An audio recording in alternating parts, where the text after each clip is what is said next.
છે તારો પણ નાક કાપ્યું મારું શરમ વગર એ કોઈનો લાય ને બનાય પેલો ડૂહો બનાય જો હું મારી જવાનીમાં ધૂળેટી રમતો જાઉં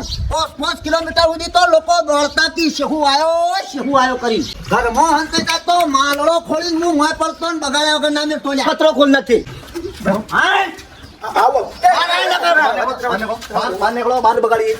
મને બગાડતા ના લે એ જરા મારા છોકરાએ કલર અડાડ્યો એમાં એ ઘેર છો કહેવાનું આવતું તું